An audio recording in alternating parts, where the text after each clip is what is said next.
Assalamualaikum warahmatullahi wabarakatuh. Selamat siang kembali lagi dari kawasan Jenderal Sudirman 105 FM. Dari jantung kota Salak kami mengudara untuk menjadi teman setia Anda. Tepat dalam formasi pukul 13:07 waktu Indonesia Barat, Erjinanda kembali menyapa ruang dengar Anda dimanapun berada. Tepat pada tanggal 13 Maret 2025 di Kamis siang ini tentunya kita sudah bersama program Ramadan Mencerahkan dengan Muhammadiyah dan juga Aisyah Kota Padang Sidimpuan. Rekan Raus sekali bisa kembali menemani kamu di program Ramadan Mencerahkan siang hari ini. Ini persembahan spesial dari Muhammadiyah dan Aisyah Kota Padang Sidimpuan. Ramadan bukan sekedar menahan lapar dan dahaga, tapi juga momen untuk mempererat hubungan dengan keluarga, membantu kasih sayang, dan menciptakan keharmonisan dalam rumah tangga. Maka dari itu, di siang hari ini kita akan membahas tema yang penuh makna, puasa membangun harmoni keluarga. Sudah hadir narasumber di hadapan kita rekan Rawa dimanapun berada, Ibu Dr. Musana Pasaribu MA. Sekaligus beliau adalah dosen di Universitas Muhammadiyah Tabur Selatan, lebih tepatnya mungkin mantan rektor ya. Oke. Ini untuk seluruh pendengar setia kami, bagaimana ibadah puasa bisa menjadi sarana untuk memperkuat komunikasi, menumbuhkan kesabaran, serta menanamkan nilai-nilai kebersamaan dalam keluarga. Kita akan mengulasnya bersama narasumber spesial yang siap berbagi inspirasi dan pengalaman. Jadi tetap di 100 Timur FM karena kita akan membahas sesuatu yang bisa membawa keberkahan bagi keluarga kita semua. Jadi untuk seluruh pendengar setia kami silahkan simak talk show ini mulai dari pukul 13 waktu Indonesia Barat hingga mendekati formasi pukul 14 waktu Indonesia Barat mendatang atau kurang lebih 1 jam ke depan. Jadi mungkin kita sapa dulu narasumber kita di siang hari ini. Assalamualaikum Ibu, gimana kabarnya? Waalaikumsalam, alhamdulillah kabar Alhamdulillah masih kabar baik ya di siang hari ini walaupun mungkin cuacanya sedikit terik cuy ya di sekitar Kota Padang Sidimpuan. Oke, Ibu, kita nih sudah memiliki tema ya, puasa membangun harmoni keluarga. Nah, kira-kira mungkin bisa Ibu berikan sedikit latar belakang ya mengapa Ibu membawakan tema puasa membangun harmoni keluarga khusus di siang hari ini. Silakan. baik. Langsung saya mulai itu. Boleh, silakan. Assalamualaikum warahmatullahi wabarakatuh. Waalaikumsalam warahmatullahi wabarakatuh. Alhamdulillahirabbil alamin. Nahmaduhu wa nasta'inuhu wa nastaghfiruh wa na'udzubillahi min syururi anfusina wa min sayyiati a'malina. May yahdihillahu fala mudhillalah wa may yudlil fala hadiyalah. Asyhadu an la ilaha illallah wa asyhadu anna Muhammadar Rasulullah. Qala Allah ta'ala fi kitabil aziz. A'udzubillahi minasyaitonirrajim. Bismillahirrahmanirrahim. Ya ayyuhallazina amanu kutiba alaikumusiyam kama kutiba alal ladzina min qablikum la'allakum tattaqun. Wa qala Rasulullah fi hadisi man shoma ramadhana imanan wa ihtisaban ghufira lahu ma taqaddama min dzambi. Wa qala fi hadisi ukhra man qoma ramadhana imanan wa ihtisaban ghufira lahu ma taqaddama min dzambi. Amma ba'du, mari kita bersama-sama bersyukur kepada Allah Subhanahu wa taala pada siang hari yang meskipun tadi disampaikan oleh rekan siar kita terik, tadi saya kesini ada hujan juga. Ada hujan juga ya. Jadi kalau hujan campur panas itu hati-hati saja, akan berisiko sakit. Tapi alhamdulillah meskipun dalam suasana cuaca yang kurang mendukung, kita semua dapat bertemu meskipun secara online ya bagi teman-teman yang mendengar di rumah dan menonton di YouTube Raw FM. Salam kepada Rasulullah Muhammad sallallahu alaihi wasallam. Allahumma sholli ala Muhammad wa ala ali Muhammad. Amma ba'du. Para pendengar Raw FM yang dirahmati oleh Allah, kemudian para penonton YouTube YouTube Raw FM sekalian yang juga dimuliakan oleh Allah, saya berterima kasih lebih dulu kepada Korps Mubalighat Muhammadiyah dan Aisyah yang telah menggagas kerjasama dengan Raw FM untuk menggagas kegiatan Ramadan Mencerahkan yang luar biasa ini dan diberi kesempatan untuk sharing dengan seluruh pendengar dan penonton di kanal YouTube Raw FM. Menjawab pertanyaan penyiar kita tadi, mengapa tema ini dipilih? Bapak, Ibu, Saudara, Saudari, para pendengar dan penonton yang berbahagia, mungkin kita tidak bisa menafikan bahwa saat ini kondisi negara kita secara nasional mengalami masalah yang menurut saya bisa diatasi dengan baik dengan memaksimalkan fungsi keluarga. Sebetulnya keluarga menjadi benteng utama, menjadi kelompok yang paling utama di dalam membangun bangsa. Nah, bagaimana Ramadan ini bisa membangun harmoni keluarga sehingga keluarga ini bisa tampil menjadi bagian yang penting, berperan penting dalam membangun negara kita. Oke, itu dia. Oke, terima kasih Bu untuk latar belakang yang diberikan, memang cukup konkret juga ya untuk seluruh pendengar kami.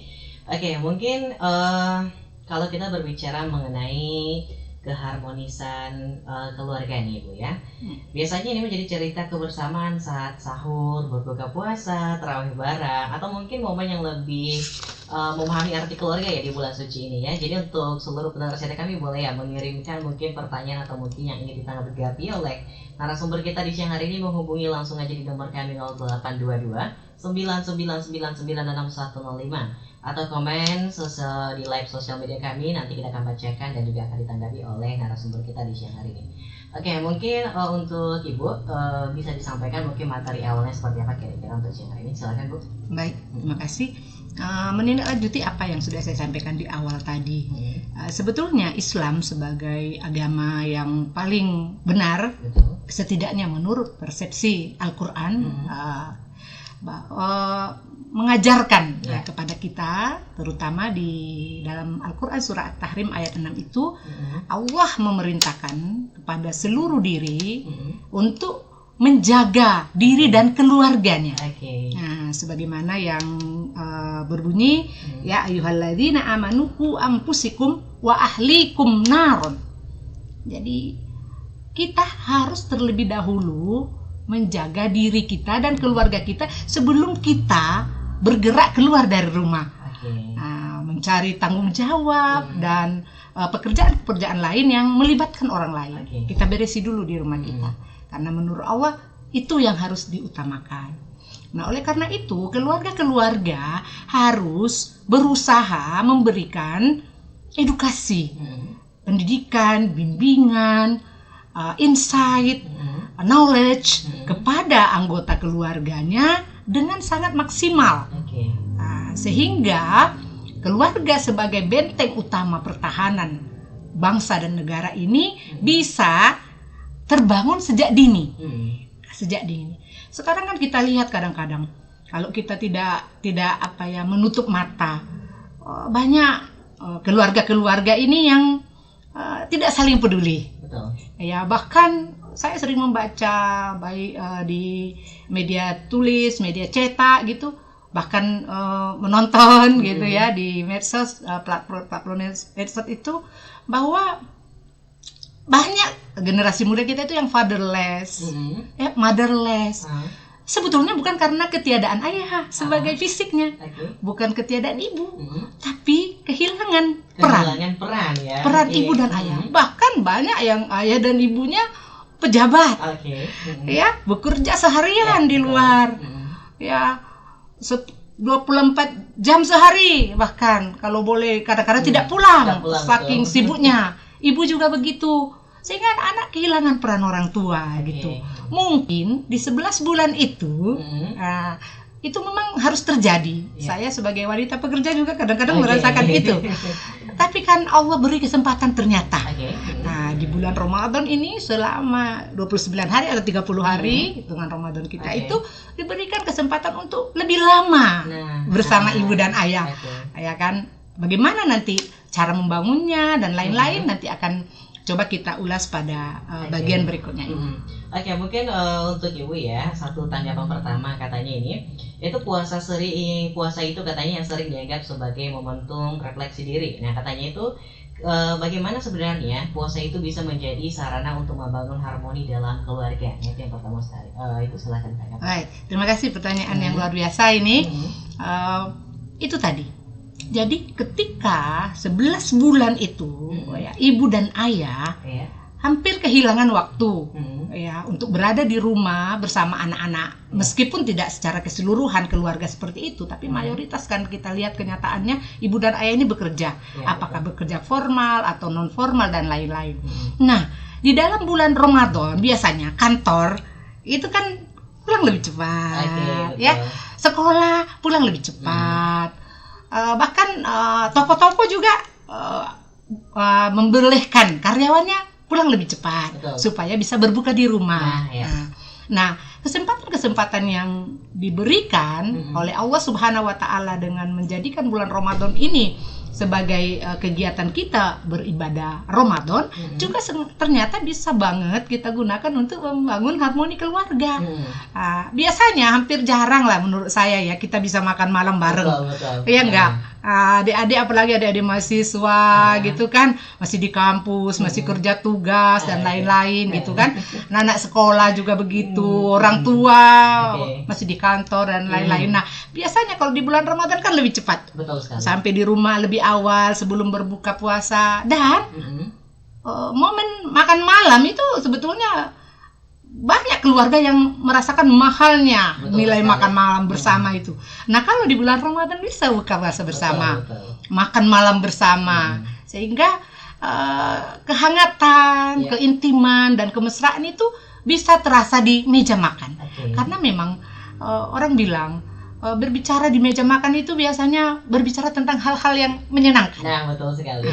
Gitu. Jadi itu salah satu deh untuk pertanyaan itu. Bagaimana mungkin menciptakan, sangat mungkin. Iya, betul sekali. Nanti ibu dan ayah bisa bertanya bagaimana di sekolah tadi, ya kan? Kemudian apa kendala sambil berbuka puasa atau sebelum berbuka puasa. Biasanya kan kita sebelum berbuka puasa tuh ada ngabuburit tuh. Ada yang ngabuburitnya keluar, tapi ada juga yang di rumah. Ngabuburit di rumah itu sambil menyiram bunga, ya kan? Sambil menyiapkan hidangan berbuka puasa. Bisa ibu bertanya, gimana tadi dan lain-lain. Itu satu mungkin. Kemudian bagian lain yang juga bisa membangun harmoni keluarga, mengapa saya katakan begitu? Setidaknya di momen sahur.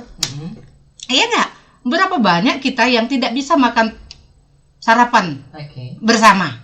Banyak sekali. Betul. Ya kan? Kadang-kadang ayah lebih cepat berangkat, ibu lebih cepat berangkat, atau justru si anak yang lebih cepat berangkat sekolah. Nggak sempat sarapan. Bahkan anak-anak banyak yang sarapan di sekolah. Ada yang tidak sarapan. Pingsan. Guru juga yang repot. Ya kan? Tidak. Tapi di bulan Ramadan kita sudah sarapan di sahur. Iya, betul. Bersama-sama. Bersama-sama. Jarang sekali kita sahur sendirian. Kalau ibu sudah membangunkan anaknya, ayah sudah membangunkan putra-putrinya, ya kan? Ibu sudah siap-siap di dapur dibantu putrinya, ya, dan lain-lain. Itu secara tidak langsung sebetulnya membangun ikatan yang lebih erat dengan anak-anak, dengan keluarga. Makan sahur bersama. Karena kadang-kadang kita berpikir ya, saya agak melenceng sedikit. Kadang-kadang kita berpikir, mengapa sulit sekali bangun subuh? Anak-anak remaja terutama, ya, siswa, mahasiswa, gitu kan sulit sekali bangun subuh. Nyatanya, kalau di bulan Ramadan semua bisa bangun subuh. Betul sekali. Lalu mengapa kita tidak biasakan itu setelah 11 bulan setelah Ramadan ya? Nah, itu menjadi pertanyaan. Nah, jika itu bisa kita jadikan ritual yang baik selama bulan Ramadan, maka saya yakin, sangat hakul yakin, ini bisa kita biasakan terus pada bulan-bulan yang berikutnya. Minimal di bangun subuhnya itu. Mungkin kalau sarapannya nanti akan terkendala lagi tuh kalau udah masuk sekolah, udah masuk kantor. Tapi kalau untuk bangun subuhnya itu udah terbiasa sebulan. Masa iya bulan depannya udah nggak bangun subuh sih? Jadi low lagi gitu. Iya, harusnya kan tidak. Nah, itu makanya mengapa banyak kalangan mengatakan bahwa bulan Ramadan itu memang bulan pembentukan karakter dan disiplin manusia. Apabila dia sukses menjalaninya sebulan, maka akan rugi gitu kalau kemudian setelah itu 11 bulan tidak dilakukan lagi. Iya, betul sekali. Itu jadi menurut saya itu. Kemudian yang ketiga, masih dengan pertanyaan yang sama, momen tarawih. Ya kan. Kan tidak semua kita dekat dengan masjid, jauh. Ya. Nah, kalau keluarga-keluarga yang tinggal di pedesaan, di kota-kota juga banyak yang jauh dari masjid kok. Apa salahnya kita di tarawihkan di rumah? Ayah menjadi imam, ya, ibu dan anak-anak menjadi makmum.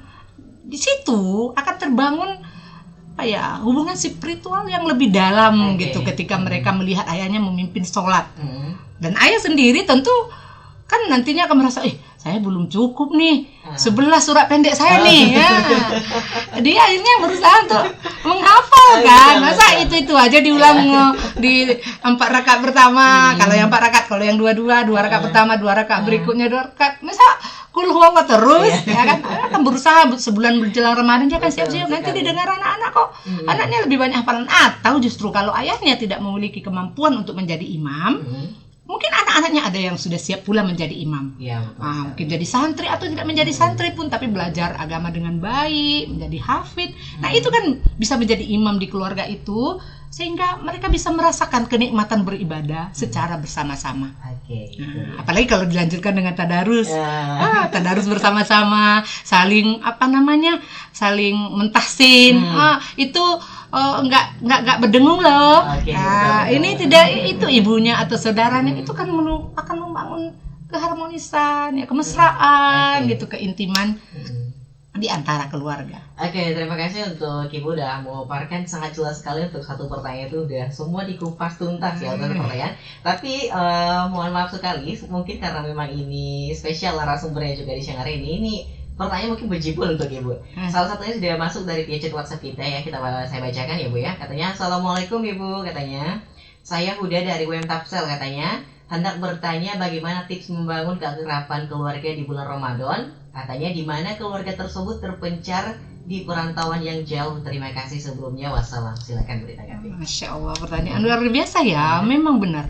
Era digitalisasi ini sebetulnya tidak serta-merta menguntungkan.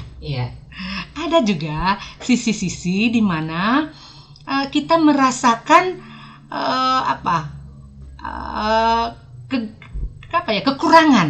kurang sempurnaan gitu ya. Kalau kita umpamanya berjauhan. Tapi ini Pak Huda mungkin ini, saya tahu ini teman saya Pak Huda. Sekarang kan bisa sahur online. Ya, ibu dan ayah video call. Halo, sudah bangun belum nak? Sudah sahur. Ayo kita sahur bareng sambil dinyalakan layarnya. Bisa tetap bercerita. Jadi tidak ada kendala sebetulnya Pak Huda untuk membangun keharmonisan dan keakraban itu meskipun melalui online, melalui jarak yang jauh.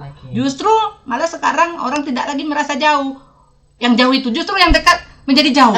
Karena kalau kumpul masing-masing pegang handphone.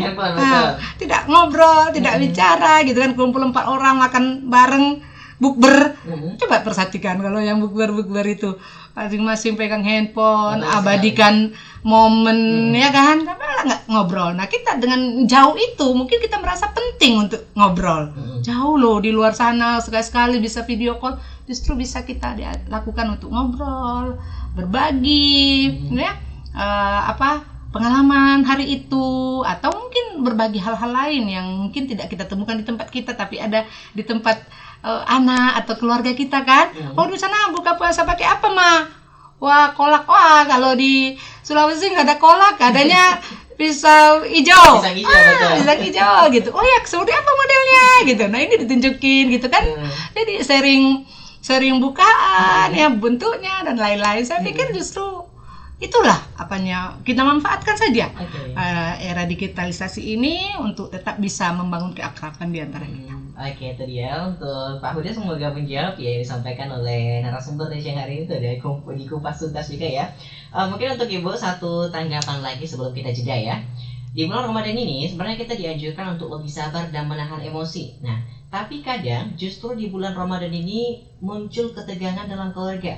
Misalnya karena perbedaan kebiasaan saat sahur atau berbuka. Itu kira-kira cara mengatasinya agar tetap harmonis kira-kira seperti apa Bu? Silakan ditanggapi sebelum kita jeda. Wah, kalau kita mau kembali kepada makna puasa, terutama secara harfiah, yaitu menahan lapar, haus, dan hawa nafsu. Nah, itu kan pengertian puasa. Nah, kalau kita pahami ini dengan baik, justru malah puasa itu membantu kita untuk melatih kesabaran. Bukan justru makin tidak sabar. Nah, justru nanti disinilah nilai dan substansi puasa kita itu diuji. Apakah kita tetap emosi seperti hari-hari biasa gitu, atau justru kita sudah bisa mengendalikan diri. Saya pikir perbedaan-perbedaan selera itu tidak hanya ada di bulan puasa, di hari-hari biasa pun kita sering berbeda cita rasa. Ada yang suka pedas, ada yang suka manis, tapi kan kita oke-oke aja. Kenapa di bulan puasa kita menjadi emosi? Nah, itu di situ perannya setan yang bermain. Mengapa kita bisa terpancing oleh setan? Padahal kata Allah di bulan Ramadan itu setan-setan dikungkung. Nah, kenapa setan yang di hati kita malah bebas berkeliaran? Sehingga kita membuat kita emosional, membuat kita sabar. Maka jika kesabaran kita itu diuji, kita ingin marah, kita ingin ngegas ya, kalau bahasa anak muda itu, maka kita kembali ingat, kan saya sedang berpuasa. Itu dia. Sebenarnya masih ada beberapa pertanyaan di belakang ya Bu ya, ingin mungkin bertanya kepada Ibu di siang hari, tapi sayang sekali kita akan jeda beberapa saat ke depan. Untuk seluruh pendengar kami dimanapun berada, 105 FM rekan Rau yang mendengarkan dari live streaming ataupun dari radio fisik, jangan lupa untuk mengajukan pertanyaan atau ingin memberikan tanggapan kepada narasumber kita di siang hari ini, menghubungi di nomor 0822 99996105, karena kita akan kembali lagi untuk menanyakan banyak hal-hal yang bermanfaat bagi kita di bulan Ramadan ini bersama narasumber kita. Stay tune terus hanya di 105 FM Your Lifestyle. 105 FM back to again bersama Regina dan kembali. Tadi kita sudah jeda sesaat, Rau dimanapun berada. Masih dalam program Ramadan Mencerahkan, persembahan spesial dari Muhammadiyah dan Aisyah Kota Padang Sidimpuan. Kita masih membahas tema yang begitu dekat dengan kehidupan kita, puasa membangun harmoni keluarga. Tadi kita sudah mengupas bagaimana puasa bisa menjadi sarana mempererat hubungan keluarga. Nah, sekarang kita akan menggali lebih dalam tentang tantangan yang sering muncul dan bagaimana menyikapinya agar Ramadan benar-benar menjadi momen penuh keberkahan bagi keluarga kita. Tetap di 105 FM, jangan kemana-mana karena obrolan inspiratif ini masih berlanjut. Oke, Bu, tadi masih ada pertanyaan mungkin di awal ini yang harus Ibu tanggapi dulu. Kita bacakan pesannya. Assalamualaikum warahmatullahi wabarakatuh. Salam. Saya Diki Sihomping, katanya selaku mahasiswa dari UM Tapsel. Nih banyak nih UM Tapsel lainnya nih ya. Ingin bertanya kepada Ibu Musana, katanya, bagaimana cara membangun komunikasi yang baik dengan orang tua yang tertutup, katanya. Terima kasih sebelumnya Bu. Wassalamualaikum. Oke, silakan Ibu. Waalaikumsalam. Terima kasih ya Ananda Diki, mahasiswa Universitas Muhammadiyah Tapanuli Selatan. Pertanyaannya apa ya? Penting dan berat juga nih. Nah, karena memang kan kita ini tidak semuanya sama ya. Ada yang hidup dengan orang tua yang memang easy going, ya, akrab dengan anak-anaknya, gitu, terbuka. Tapi ada juga yang hidup dengan orang tua yang tertutup gitu ya kan. Memang tidak serta-merta Ramadan bisa merubah merubah sikap, merubah karakter seseorang ya. Apalagi kalau karakter itu adalah karakter bawaan, karakter asal. Ya kan, kita tahu ya kalau kita bicara ilmu psikologi, introvert, extrovert itu kan bawaan ya, bawaan. Tetapi bukan tidak mungkin untuk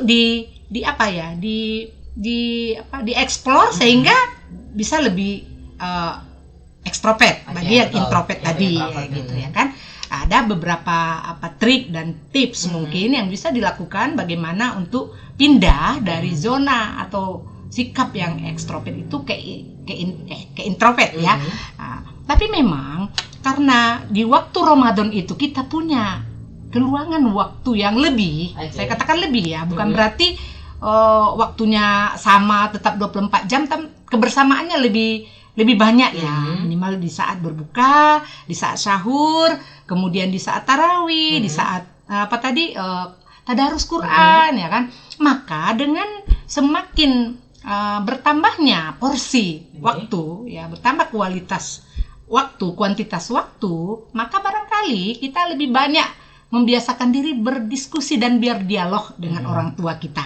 Jangan-jangan mereka selama ini tertutup karena memang kita juga kurang apa namanya ya, kurang mengejar, ya kan? Betul. Kalau dalam bahasa aktivis kampus tuh kurang proaktif. Ibunya pendiam ya, dia pun ikut diam. Ayahnya pendiam ya, dia ikut diam. Nah, mungkin triknya Diki ya lebih banyak bertanya, Bu, hari ini kita buka puasa apa? Iya, apa yang bisa saya bantu? Betul, ya. Kalau nanti ibunya, oh ini udah diam, Ibu, ini garamnya seberapa? Ini cabenya seberapa? Nah, itu kan ibu kan akhirnya bicara. Oke, betul sekali. Dimulai Kan? dari obrolan Iya, kecil. obrolan kecil. Kemudian umpamanya lagi nanti, Ibu, ini sudah bisa saya sajikan di meja. Betul. Ini potongannya per piring berapa, Bu? Umpamanya begitu. Oke. Atau ketika akan sahur, ya kan? Ibu, nanti malam kita bangun jam berapa? Apakah saya perlu hidupkan alarm, Ibu, supaya nggak telat, gitu kan? Jadi kita yang harus mencoba membangun komunikasi dengan orang tua. Jangan kalau orang tuanya sudah sering kita ajak berdiskusi seperti itu, mungkin mereka dia udah terbuka, lebih banyak bicara lagi. Dan mungkin tips-tips lain yang banyak membantu mungkin ya, jangan membiarkan orang tua tuh selalu diam. Nah, dekati, tanya sambil pijit-pijit tangannya, capek ya Bu masa hari ini. Saya yakin seintrovert apapun orang tua, ya kalau dibegitukan anaknya, wah enak kali pijatanmu, pasti dia bilang gitu. Iya kan, lain kali kok baru sekarang, lain kali pijat lagi dong, gitu. Bisa jadi. Jadi barangkali untuk orang tua kita yang seperti itu, karena memang didikan mereka itu pola lama ya, dimana diajarkan oleh orang tua mereka bahwa anak itu tak usah banyak cakap, ya. Ikut aja gitu kan. Sementara di masa kita sekarang ini orang tua itu boleh dikritik, boleh diberi masukan. Nah, di situ masuknya kita. Ayo kita yang mulai membangun komunikasi, Diki. Kita yang memberi pancingan untuk bisa berdialog dengan beliau. Jika ini kita lakukan selama 30 hari, ya saya pikir setelah Ramadan ibunya tidak setutup selama ini. Tapi boleh deh coba diuji tripnya nanti di kelas, tolong sampaikan sama ibu apa ada perubahan. Oke, terima kasih tanggapannya, semoga untuk bagi selaku mahasiswa yang Tapsel ya mendapatkan curahan dan motivasi mungkin yang disampaikan oleh narasumber kita di siang hari ini. Oke, tadi satu pertanyaan sudah, mungkin Ibu bisa melanjutkan materi yang ingin disampaikan langsung. Dari kita menunggu tanggapan dari lainnya, silakan Bu. Baik, makasih.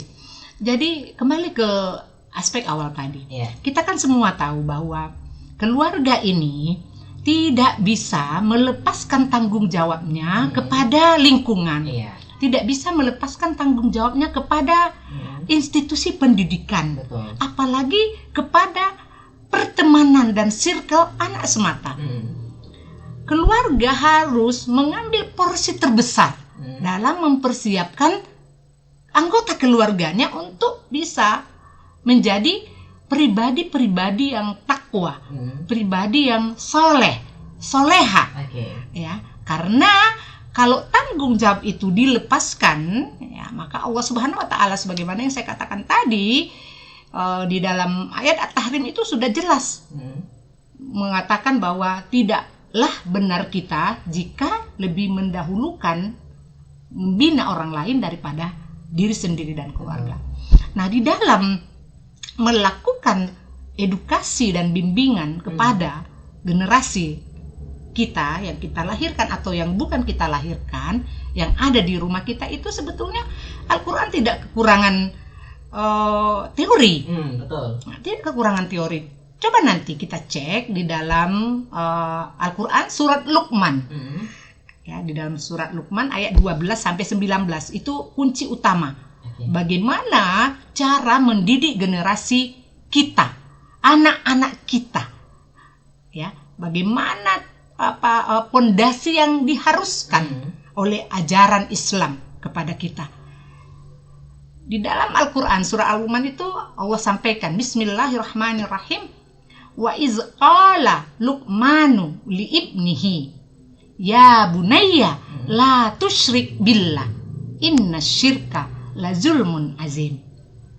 Ternyata dasar utama pendidikan orang tua yang diteorikan oleh seorang Luqman, seorang ayah yang namanya diabadikan di dalam Al-Quran itu adalah mengajarkan dan menanamkan kekuatan tauhid, kekuatan akidah.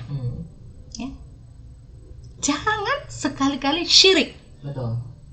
Kata Allah.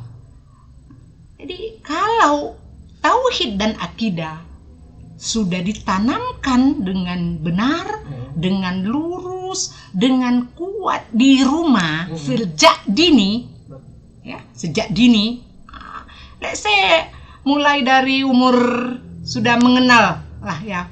Tapi belum tentu juga ukuran umur itu, karena pernah dalam satu kisah saya baca ketika seorang orang yang sedang menikah bertanya kepada gurunya, wahai guru, kapankah sebaiknya saya mulai mendidik anak saya? Lalu guru itu bertanya, anakmu umur berapa? Anak saya baru 2 tahun. Belum terlambat kan guru? Kata seseorang ini kepada gurunya. Lalu gurunya berkata, sudah terlambat. Kok bisa? Kan dia belum ngerti apa-apa. Betul sekali. Lalu guru itu bilang, sebetulnya memulai mendapatkan generasi yang baik itu dimulai dari memilih ibunya. Memilih ibunya, Jadi karena ibu, madrasatul ula, kata Nabi. Ibu adalah guru pertama. Jadi kalau kita salah memilih ibunya, ya bagaimana mungkin kita mendapatkan anak-anak yang baik, yang soleh. Disclaimer, ada yang keluar dari teori ini, bisa saja. Ada kok Bu katanya, yang orang tuanya nggak beriman apa anaknya jadi soleh, ada. Tapi tidak banyak. Betul sekali. Secara umum, Allah sudah katakan tadi, pendidikan itu ya mulai dari tauhid, mulai akidah. Lah kalau tauhid dan akidah orang tua saja tidak lurus, bagaimana mungkin meluruskan akidah anak-anak? Nah, kembali ke tadi, jadi ketika rumah tangga, keluarga ini kehilangan kesempatannya selama 11 bulan karena kesibukan masing-masing anggota keluarga, ayo come on, 1 bulan ini manfaatin dong untuk membangun itu, ya. Jadi nanti silakan teman-teman boleh pelajari, dalami lagi Luqman, ya, Quran surat Luqman ayat 12 sampai 17 itu, bahkan sampai 19 itu tergantung mana kebutuhannya, yang berbicara bagaimana sebaiknya orang tua mendidik anak-anak. Nah, apakah harus di bulan Ramadan? Tidak, tetapi selamanya. Tapi momentum Ramadan, sebagaimana yang sudah kita ulas di awal tadi, kan lebih memberi peluang. Betul sekali. Karena kesempatan kita bertemu, kesempatan kita berkumpul, kesempatan kita berdialog, berkomunikasi itu kan lebih banyak dibanding pada hari-hari sebelumnya. Nah, jadi ya. Oke, ini juga ada satu sapaan dari Ibu dari mahasiswa Universitas Pondok Selatan, dari Ritonga Nurganti, katanya semangat Bu, semoga bermanfaat bagi kami ya Bu, katanya. Oke, tadi ya, titip salam untuk Ibu juga. Oke, tadi udah diulik juga tentang Ibu materi yang disampaikan juga. Tapi ini juga ada satu tanggapan yang mungkin sangat perlu katanya untuk Ibu jabarkan juga agar memberikan pemahaman bagi pendengar seperti kami. Katanya, Ramadan juga seringkali memperlihatkan ketimpangan sosial dalam keluarga, katanya. Misalnya antara yang lebih beruntung dengan yang lebih membutuhkan. Bagaimana cara agar Ramadan tidak hanya menjadi ajang konsumsi berlebihan bagi sebagian orang, tetapi benar-benar menjadi momen berbagi, menumbuhkan empati dalam keluarga, katanya. Pertanyaan apa itu, tanggapan yang luar biasa. Ini itu mungkin orang-orang yang mulai Masya Allah. menalar ini. Ya. Baik, terima kasih untuk tanggapannya dan respon yang positif sekali ya. Itu pun sebetulnya adalah bagian dari apa yang ingin saya sampaikan dalam membangun harmoni keluarga di bulan Ramadan ini. Jadi di bulan Ramadan, sebagaimana yang kita ketahui, itu kan tidak hanya diperintahkan untuk melaksanakan sholat sunat sebanyak-banyaknya, karena kalau sholat wajib nggak usah kita bahas ya, karena udah wajib. Kalau nggak sholat malah nggak bener itu di hari-hari biasa gitu, apalagi di bulan Ramadan gitu kan. Meskipun banyak pertanyaan kadang-kadang, Bu, boleh nggak puasa tanpa sholat? Boleh aja, silakan aja gitu, karena ibadah sholat lain kaplingnya, ibadah puasa lain kaplingnya, jangan dicampur aduk. Tapi rugi banget gitu kalau puasa tidak tanpa sholat gitu ya. Kembali ke tadi, jadi selain kita dianjurkan, diajarkan oleh Rasulullah SAW untuk memperbanyak ibadah sunnah ya di bulan Ramadan, kita juga diajak untuk memperbanyak sedekah di bulan Ramadan. Oke. Ya, bahkan berlipat-lipat ganda pahalanya Betul sekali. dibanding kita melakukan atau memberikan sedekah di bulan-bulan biasa. Nah, saya ingin bercerita tentang pengalaman saya waktu kecil. Oke, silakan Bu. Waktu saya kecil itu di Sibolga, saya itu selalu setiap sore diminta oleh almarhumah ibunda saya, semoga almarhumah lapang di dalam kuburnya, untuk mengantarkan takjil ke tetangga. Jadi budaya mau berbagi itu sudah ditanamkan selama 30 hari di bulan Ramadan. Mungkinkah kita setelah Ramadan jadi pelit? Tidak. Betul. Karena kita mau berbagi. Nah, budaya berbagi, ya berbagi takjil, ya bahkan nanti ada zakat fitrah, ya ada zakat mal. Nah, sebagian orang memang membiasakan membayar zakat mal di bulan Ramadan supaya mendapatkan lipatan ganda pahala tadi ya. Nah, maka yang harus kita ajarkan di rumah, kita tidak perlu menilai orang lain. Oh, orang lain kok konsumtif gitu kan. Apa-apa ada di meja itu, tapi akhirnya nanti ke tong sampah loh. Betul. Oh, ada cola, ada bubur, ada teh manis, tapi ada juga es buah. Itu gimana itu ngabisinnya kan? Nah, kita juga harus mengajarkan kepada anak-anak di dalam keluarga itu untuk merasa cukup. Iya. Jangan berlebihan. Nah, kalau memang dananya tersedia, lebih baik dibagi kepada orang yang membutuhkan. Nah, pokoknya uangnya banyak nih. Kan masing-masing orang tua itu pasti punya budget lah. Betul. Budget berbuka hari ini 250.000. Wow, banyak ya. Ya. Let's say orang berada. Kan orang berada yang dituntut untuk berbagi, walaupun sebetulnya yang terbaik itu berbagi itu orang yang nggak punya, pahalanya lebih besar. Ya. Nah, tapi cukup belanjakan untuk rumah 150, yang 100-nya bungkus-bungkus katanya. Bagi tetangga-tetangga yang kita tahu persis. Masa ada orang nggak tahu tetangganya punya bukaan atau tidak? Pasti kita tahu kan. Apalagi tetangga-tetangga samping rumah itu ya. Bungkus, suruh anak-anak untuk mengantarkan, bagi. Kan Rasulullah sendiri sudah mengatakan ya bahwa apabila kamu memasak, jika muap naik, karena bau masakanmu itu tercium tetangga dan dia menginginkannya, maka kamu berdosa. Jadi jangan masak sop ayam cuma tetangga kedapatan baunya aja. Nah, jadi karena itu tidak bisa kita lakukan setiap bulan, ayolah lakukan di bulan Ramadan. Masak sop yang banyak, walaupun yang banyak kentangnya sama wortelnya, ayamnya sedikit, bagikan kepada tetangga. Kurangi jatah anak-anak kita yang mungkin tidak jadi Ramadan juga udah biasa makan enak, ya kan? Nah, di Ramadan kita makannya tetap biasa, tapi berbagi kepada orang lain. Jadi mungkin tidak mudah ya, karena ini bicara soal karakter, bicara soal hati, bicara soal kolbu. Karena ada orang memang yang cukup tapi tidak mau berbagi. Betul. Tapi ada orang pas-pasan bahkan kurang, senang banget berbagi. Justru malah menggebu-gebu. Iya. Nah, jadi kalau Ramadan ini mumpung ibadah, setiap ibadah itu berlipat ganda pahalanya, untuk rajin berbagi. Ajari mereka. Siapa itu yang harus diajari? Ya tergantung. Jangan-jangan orang tua yang seperti itu. Nah, anak yang mengingatkan. Udah Bu, nggak usah hari ini, cukup bubur aja. Gorengan nggak usah, gorengannya aku antar ke sebelah ya. Aku antar ke teman kosku ya, nggak pulang. Nah, jangan dia nggak punya bukaan Bu. Nah, itu kan juga bisa menjadi satu motivasi yang kuat bagi kita agar kita menumbuhkan rasa empati yang tinggi, mau berbagi, lalu mengurangi, meminimalisir sikap-sikap konsumtif ya di dalam berbuka puasa atau dalam sahur. Itu dia tadi satu tanggapan juga yang luar biasa dari narasumber kita, Ibu Dr. Musana Pasar. Ibu telah memberikan tanggapannya tadi, Masya Allah juga. Dan ini juga ada satu lagi, mungkin setelah ini Ibu bisa sampaikan materi juga sedikit lagi sebelum kita jeda. Seringkali kita melihat ironi dalam keluarga saat Ramadan, di luar tampak religius, tetapi di dalam rumah masih sering terjadi konflik, baik antara suami istri, katanya, orang tua ke anak, atau saudara. Katanya, apakah ini tanda bahwa ibadah puasa belum benar-benar dihayati? Dan bagaimana kira-kira agar Ramadan tidak hanya menjadi rutinitas, tapi benar-benar membawa perubahan dalam keluarga. Nah ini sebenarnya sudah disinggung banyak sekali ya oleh Ibu tadi bahwasanya pemanfaatan di 1 bulan penuh ini. Tapi mungkin dia ingin to the point ya. Langsung bersama narasumber kita. Silakan Bu. Baik, terima kasih ya.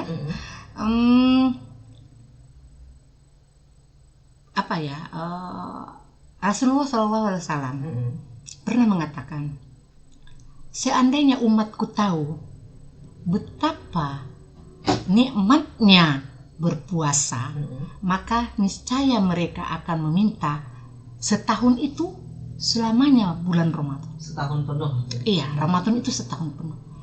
Ini kan menjadi satu pertanda betapa Ramadan jika dimaknai, ya, dipahami, ya, diamalkan sesuai dengan tujuan dari Ramadan itu sendiri, maka kita akan mendapatkan dampak dari Ramadan itu, ya kan? Tapi kalau Ramadan kita maknai hanya sekedar menahan lapar dan haus, maka ya tidak berdampak. Betul. Di dalam hadis sudah dikatakan oleh Rasulullah, ya kan? Kam min shaimin laisa lahu min siyamihi illal ju' wal atas. Berapa banyak orang yang berpuasa dan dia tidak dapatkan nilai apa-apa selain lapar dan haus. Berarti hanya sebagai formalitas saja ya puasanya. Iya. Padahal puasa ini kan ibadah yang paling rahasia. Betul sekali. Hanya Allah dan kita yang tahu. Kalau tadi saya udah minum juga nggak ada yang tahu kecuali saya kabari. Amalan yang paling rahasia gitu. Jadi hanya Allah, dan kata Allah dia yang membalasnya. Langsung. Iya, Allah yang akan membalasnya. Jadi ketika kita memaknai Ramadan hanya formalitas semata, karena itu kewajiban. Nah, betul ini. Ya kan? Kewajiban umat Islam, ya kan? Di samping kewajiban-kewajiban lain gitu, maka kita akan kehilangan esensinya. Kita akan kehilangan substansinya. Kita akan kehilangan urgensinya. Bahwa selain itu sebetulnya kita juga harus mengendalikan diri kita lebih baik lagi dibanding sebelumnya. Jadi ketika mereka tetap memelihara kemarahan, kebencian, tapi di depan pura-pura baik, saya pikir itu sudah bertentangan dengan tujuan-tujuan berpuasa. Jadi harusnya marilah kembali kepada tujuan berpuasa itu. Tidak apa-apa kita sakit hati, itu kan manusiawi ya, natural. Tersinggung, itu manusia banget. Kalau nggak tersinggung malaikat dong. Tersinggung, sakit hati, apalagi namanya terluka dan lain-lain. Tapi mari kita memulai membiasakan diri untuk tidak mudah merasakan itu. Ya, mengambil positifnya gitu. Nah, jadi kalau ada konflik ya diselesaikan dengan baik, justru mumpung puasa. Karena di puasa tidak boleh marah, ini gitu. Iya kan? Justru dimanfaatkan gitu. Yo, mari sitorang majolo hita dah. Tai on Ramadan, nulang ngamuk-ngamuk, naron batal puasa. Gitu kan. Nah, si suami atau si istri, orang tua kepada anak, ambil waktu sebelum berbuka. Karena kan ada orang begitu, menahannya capek-capek, begitu setelah berbuka, gitu kan. Ya artinya nilai puasanya hilang. Walaupun setelah berbuka puasa hilang, karena dia hanya menahan untuk formalitas. Tidak minum, tidak makan. Tidak esensinya sebetulnya yang dipahaminya. Jadi menurut saya kita tidak bisa menilai apakah puasa seperti ini bernilai di sisi Allah. Allah yang Maha tahu. Wallahu a'lam. Allah yang Maha tahu, karena yang menilai puasa kita itu Allah, bukan manusia gitu. Tapi kita tentu ingin nilai puasa kita itu tidak berkurang, karena kemarahan, ya, kebencian, perselisihan yang kita pelihara. Harusnya, makanya di dalam ajaran agama kita, meskipun itu disunnahkan, tidak diwajibkan, kan suami kepada istri kepada suami saling memaafkan menjelang masuk Ramadan. Tapi kita terbalik, Idul Fitri mana maafan, waktu puasa bertengkar terus umpamanya. Tapi nggak ada di sini, yang mendengar ini nggak ada. Baik semua ini. Jadi kemudian anak kepada orang tua meminta maaf sebelum masuk Ramadan. Sesama saudara berkumpul minta maaf gitu. Maksudnya kita memasuki bulan Ramadan itu memang bersih. suci kayak gitu kan, karena nanti kita akan bertemu di Idul Fitri dalam keadaan fitrah. Tapi kalau Ramadan kita ini berisi dengan itu tadi kegiatan konsumtif, mubazir, kalau udah konsumtif gak habis dibuang, mubazir, kemudian masih aja gibah, ya kan, kemudian itu tadi konflik tetap dipelihara gitu. Kita tidak berhasil, berarti kita tidak akan kembali ke fitrah dong. Nanti di Idul Fitri. Nah, hal-hal seperti inilah yang harus dipahami, ya kembali dipelajari. Mumpung ada kegiatan diberi Allah Subhanahu wa taala, sebagaimana saya katakan tadi, tidak ada lagi kantor, apapun kegiatannya nggak ada itu yang sore-sore banget. Kan sudah bubar. Nah, itu diberi kesempatan untuk berkumpul, ya mengintrospeksi diri, saling menasehati, ya berbagi ilmu dan lain-lain. Dengan cara seperti itu mungkin puasa hanya kamuflase, kan itu kira-kira tadi itu ya bahasannya kan, di luar puasa tapi masih ada konflik. Itu pelan-pelan bisa kita kikis. Mungkin tidak mudah, tapi kan jangan juga bertahan sampai 30 hari. Ya, itu dia. Oke, Bu, karena memang formasi hampir mendekati pukul 14 waktu Indonesia Barat, kita akan jeda sesaat saja. Setelah itu mungkin Ibu bisa menyampaikan kira-kira apa urgensi ataupun closing statement Ibu di siang hari ini untuk seluruh pendengar kami dimanapun berada. Karena kita akan jeda beberapa menit ke depan. Stay tune terus hanya di 105 FM Your Lifestyle. Oke, 105 FM back to again bersama Erjin Anda kembali. Tadi kita sudah jeda sesaat. Rekan Raul, terima kasih masih menyimak hingga mendekati formasi pukul 15 waktu Indonesia Barat, karena memang waktu sudah mau di ujung tanduk. Mungkin langsung aja untuk Ibu narasumber kita di siang hari ini, silahkan sampaikan mungkin closing statement seperti apa di akhir program kita ini, silahkan Bu. Baik, para pendengar Raul yang soleh-soleha, yang dirahmati Allah, calon penghuni surga. Amin. Begitu juga para penonton kanal YouTube Rau yang sedang mengikuti siaran ini di mana saja berada. Saya kembali menegaskan pernyataan saya di awal bahwa bulan suci Ramadan ini adalah momentum yang sangat tepat untuk membangun harmoni keluarga. Mengapa itu saya perlu sampaikan? Karena memang dari keluarga yang baik maka akan muncul RT RW yang baik, akan muncul kecamatan yang baik, akan muncul kota yang baik, kabupaten yang baik, provinsi yang baik, nanti akan muncul negara yang baik. Oleh karena itu, marilah kita sama-sama menjadikan keluarga sebagai benteng utama, membangun generasi yang berkualitas. Nah, momentum Ramadan ini bisa kita manfaatkan sebaik-baiknya dengan membangun keintiman, membangun kemesraan di sesama anggota keluarga. Itu bisa kita mulai dengan cara bersama-sama menikmati sahur, melaksanakan tadarus Al-Quran, kemudian berbuka puasa, kemudian tarawih bersama, kemudian juga berbagi, bersedekah, membayar zakat dan lain-lain itu. Mari libatkan seluruh anggota keluarga. Dengan cara seperti itu, meskipun waktunya tidak panjang, hanya sekedar 30 hari, tapi kita percaya bahwa waktu 30 hari itu akan meninggalkan kesan dan bekas yang mendalam di hati setiap anggota keluarga. Bahwa ternyata kita bisa kok bersama-sama di bulan Ramadan. Kenapa tidak kita teruskan di bulan-bulan yang akan datang? Barangkali nanti setelah kita terbiasa sholat berjamaah di subuh, di tarawih, nanti di sholat lainnya di luar bulan Ramadan ini tetap bisa kita sinambungkan dan kita pelihara. Mudah-mudahan kita semua diberi Allah Subhanahu wa taala rahmat, ya kan itu kan ya. Apalagi maghfirah, ya kan? Kan itu katanya bulan rahmat, bulan maghfirah, sehingga kita bisa bertemu dengan Ramadan yang akan datang dalam keadaan sehat walafiat dan berbahagia. Barangkali itu yang bisa saya sampaikan. Terima kasih banyak atas segala perhatian para penonton dan para pendengar. Mudah-mudahan Rau juga makin jaya dengan program-program yang lebih mengedukasi ya pada masa-masa yang akan datang, sehingga dicintai oleh para pendengarnya. Nasrul minallah wa fathun qarib wa basyiril mu'minin billahi fisabilillah. Wastabiqul khairat. Assalamualaikum warahmatullahi wabarakatuh. Waalaikumsalam warahmatullahi wabarakatuh. Rekan Raul dimanapun berada, tak terasa kita sudah berakhir talk show Ramadan mencerahkan Di hari ini persembahan dari Muhammadiyah dan Aisyah Kota Padang Seribuan. Terima kasih kepada Ibu Dr. Musana Pasaribu yang telah memberikan wawasan yang luar biasa untuk hari ini. Semoga obrolan ini bisa menjadi refleksi bagi kita semua dalam menjalani Ramadan dengan lebih bermakna. Menjadikannya bukan sekedar ritual, tetapi sebagai jalan menuju keluarga yang lebih harmonis dan penuh keberkahan.